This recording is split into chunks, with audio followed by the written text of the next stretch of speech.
BA part second year Hindi साहित्य के विद्यार्थियों का एक बार फिर से इस ऑनलाइन वीडियो कक्षा में गवर्नमेंट कॉलेज कुलायत की तरफ से मैं doctor Gupta, associate professor Hindi, आपका स्वागत करता हूं। आइए आज की इस ऑनलाइन वीडियो कक्षा में हम सेकंड ईयर हिंदी का जो सेकंड पेपर है, द्वितीय प्रश्न पत्र, जिसका जो नाटक और एकांकी के नाम से है, उसमें हम एकांकीकार उपेंद्र नाथ अश्क के एकांकी साहब को जुकाम है, इस एकांकी पर आज हम अपनी इस कक्षा में चर्चा करेंगे। इससे पहले मैंने जो वीडियो डाली थी उसमें मैंने जो एकांकी एक तोले अफीम की कीमत जो एकांकी लिखा गया है आपके इसी सिलेबस के अंतर्गत, उस पर मैंने चर्चा की थी, जो डॉक्टर राम कुमार वर्मा के द्वारा एक सामाजिक एकांकी है। आज की इस कक्षा में मैं दूसरा जो पाठ है आपके सिलेबस में, साहब को जुकाम है, उपेंद्र नाथ अश्क के द्वारा लिखा गया है।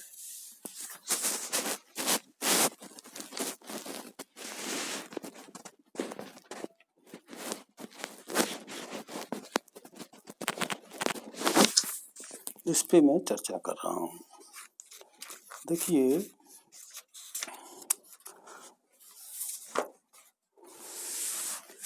उपेंद्र नाथ अश्क के बारे में थोड़ी सी मैं चर्चा करना चाहूँगा कि हिंदी नाटक और एकांकी के विकास में अगर देखा जाए तो उपेंद्र नाथ अश्क का भी बहुत विशेष योगदान रहा है।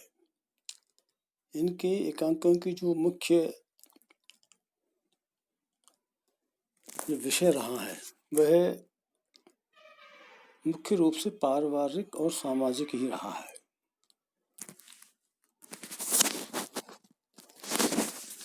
इन्होंने हमारे जीवन की यथार्थ समस्याओं को उभार करके उनका मनोवैज्ञानिक स्तर पर चित्रण किया है।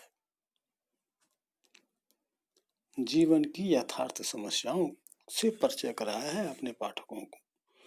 एकांकी में जन जीवन में जितनी भी आजकल देखा जाए जो समस्याएं हैं, जैसे आडंबर प्रियता है, रूढ़िवादिता है, जड़ता है, झूठा प्रदर्शन है, ठीक है ना, इन पर काफ़ी तीखा प्रहार अपने एकांकी में ये करते हैं।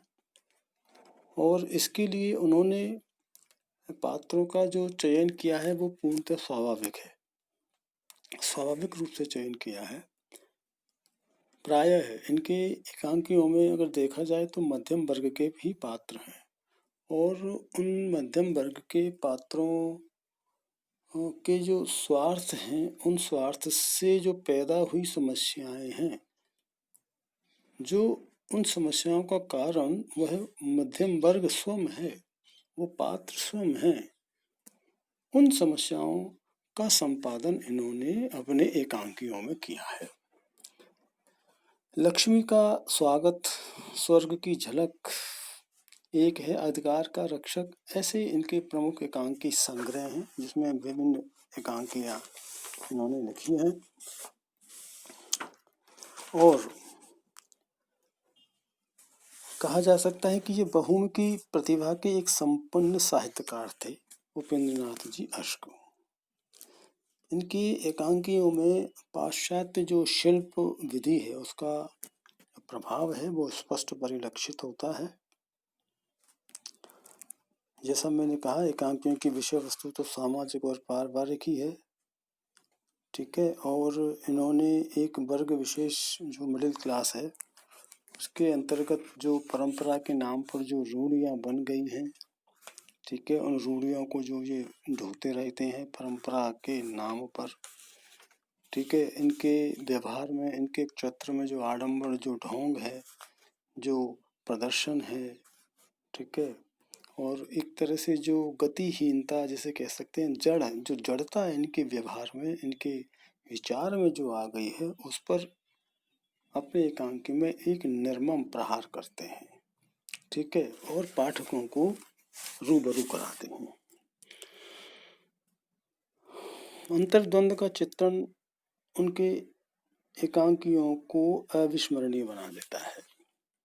शैली में व्यंग्यात्मकता इनकी एकांकी कला की अन्यतम विशेषता है ही, और साहब को जो काम है उसी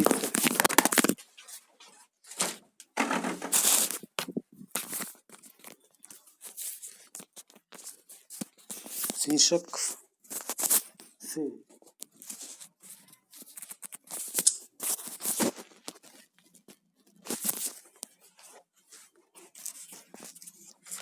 मुख्य समस्या की अगर हम बात करें इस एकांकी में, तो इस एकांकी में जो शौकिया जो नाट्य मंडलियाँ हैं, ऐसी मंडलियाँ जो नाटक करती हैं, प्रदर्शन करती हैं, रंगमंच पर शो करती हैं, ठीक है, तो उनसे संबंधित जो समस्याएं हैं या उनकी जो समस्याएं हैं उनको चित्रित किया गया है इस एकांकी साहब को जो काम है नामक एकांकी में। देखा जाए तो आज के माहौल में नई नई जो शौकिया एक्टर बनने की जिनको चाहत रहती है, अभिनेता बनने की जिनको चाहत रहती है, वो लोग अपनी अभिनय कला का प्रदर्शन करते हैं, अपनी मंडलियों को महत्व देना चाहते हैं, चाहे उसमें अभिनय करने वाले जो लोग हैं, जो अभिनेता हैं, वो चाहे उनका कला से दूर दूर तक कोई रिश्ता नहीं होता है, वास्तविक अपने कला से वो अनभिज्ञ होते हैं, लेकिन फिर भी वो मंच पर आकर के अपने आप को प्रदर्शित करने के लिए यश लिप्सा उनकी बनी रहती है। स्पर्धा के भाव से पूर्ण होते हैं वो लोग, अपने आप को श्रेष्ठ कहलवाने का उनमें जुनून होता है, ठीक है, और वो मन बहलाने के लिए इस तरह का कार्य करते हैं। तो धनार्जन करना भी उनका एक महत्व रहता है। तो जो मुख्य समस्या है वो नाट्य मंडलियों की समस्या को लेकर के ये एकांकी रचा गया है, और यही इस एकांकी में समस्या है, जिस समस्या को पाठक के समक्ष वो बड़ी वास्तविकता के साथ रखते हैं। और अगर डिटेल से और कहा जाए इसको, तो साहब को जो काम है शीर्षक एकांकी में समाज के उच्च वर्ग की जो मिथ्या है, कला की जो अभिरुचि है, एक तरह से ईर्ष्या जन्य जो उनकी सोच होती है, बुद्धि होती है, ठीक है, और उनका जो एक तेज अहम होता है, अहंकार होता है, उसको प्रदर्शन करके उस पर भी एक करारा व्यंग किया है, और व्यंग के माध्यम से पाठकों को, समाज को ये संदेश दिया है कि हमें अपना चरित्र, अपना व्यवहार किस तरह का बनाना चाहिए। ये एक एकांकीकार का यहाँ पर उद्देश्य रहा है। उच्च वर्ग के साथ साथ जैसा मैंने अभी बताया था कि मध्यवर्गीय पात्रों की मानसिकता में भी जो समाई हुई है, उनका जो मन होता है छल करना, छदम करना, ठीक है, लोभ करना, लालच करना, ठीक है, महत्वाकांक्षी, अति महत्वाकांक्षी होना, ठीक है, और अवसरवादिता, एक अवसर के हिसाब से अपने व्यवहार को ढालना, व्यवहार में, चरित्र में कोई स्थायित्व नहीं, कहने का मतलब जैसा अवसर होता है अपने आप को वैसे ही व्यावहारिक बना लेते हैं। तो ऐसे अवसरवादी लोग भी हैं, उनकी मानसिकता भी यहाँ देखने को मिलती है।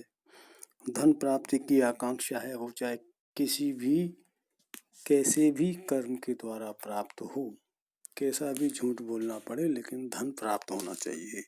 तो धन प्राप्ति की जो आकांक्षा है, उस मध्य वर्ग की मानसिकता को यहाँ प्रकट किया है। साथ ही जो रंगमंच पर जो विसंगतियाँ आज देखने को मिलती हैं उपेंद्रनाथ अश्व जी के समय में,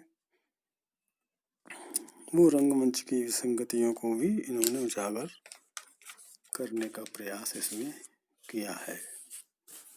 और अगर शिल्प की दृष्टि से बात करें हम लोग, तो शिल्प की दृष्टि से ये एकांकी बिल्कुल सही गढ़ा गया है। इसके अंतर्गत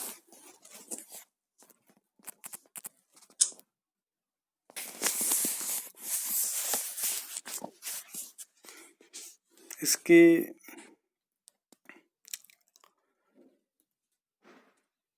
अंतर्गत पात्रों के संवाद के अलावा फोन की युक्ति का प्रयोग करके अनेक सूचनाएं क्या दर्शकों भी पहुंचाई जाती हैं।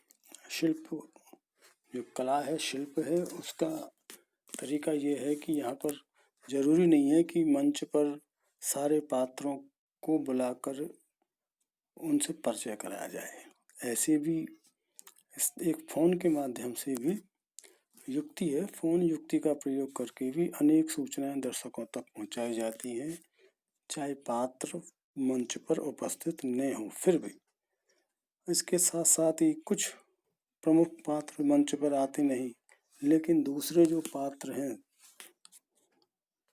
उन पात्रों के वार्तालाप के जरिए भी, वार्तालाप के माध्यम से भी उन अनुपस्थित पात्रों की उपस्थिति का बोध कराने का भी एक जो कला है वो भी यहाँ पर दिखाई देती है। ठीक है। और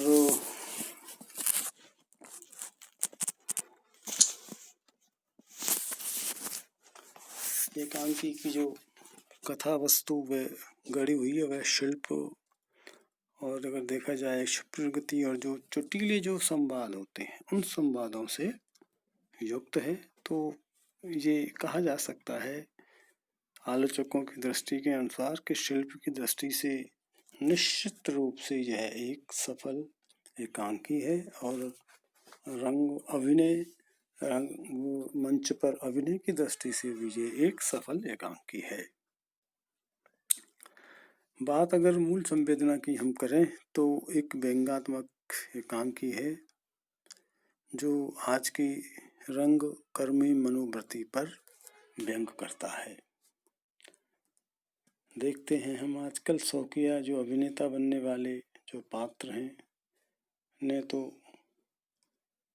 रंग कर्म के प्रति वो श्रद्धा रखते हैं, न अभिनय के प्रति उनमें कोई विशेष गुण होते हैं, ना कला होती है उनके अभिनय में, उनके चरित्र में, उनकी सोच में ही नहीं होती है। ऐसे लोग आज अभिनय के क्षेत्र से जुड़े हुए हैं और वो लोग इस अभिनय जो अपने आप में कला से परिपूर्ण होती है, इसकी दुनिया को कहीं ना कहीं वो मैला करते रहते हैं, गंदा करते रहते हैं। तो उस यथार्थ को कवि ने यहाँ रखा है, क्योंकि वास्तविक कला से बहुत दूर होते हैं ऐसे इस तरह के जो लोग हैं।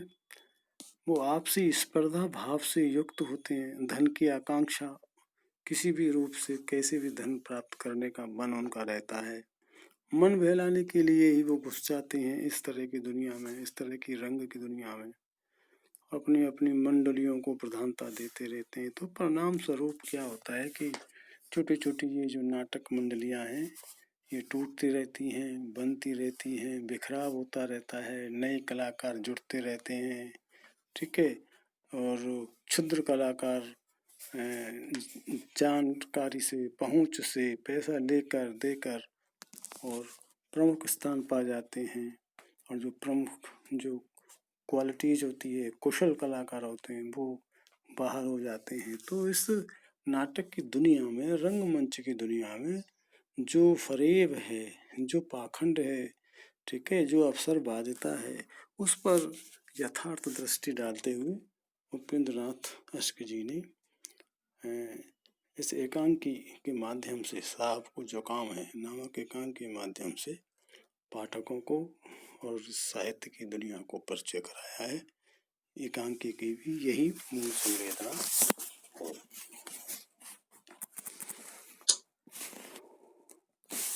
तो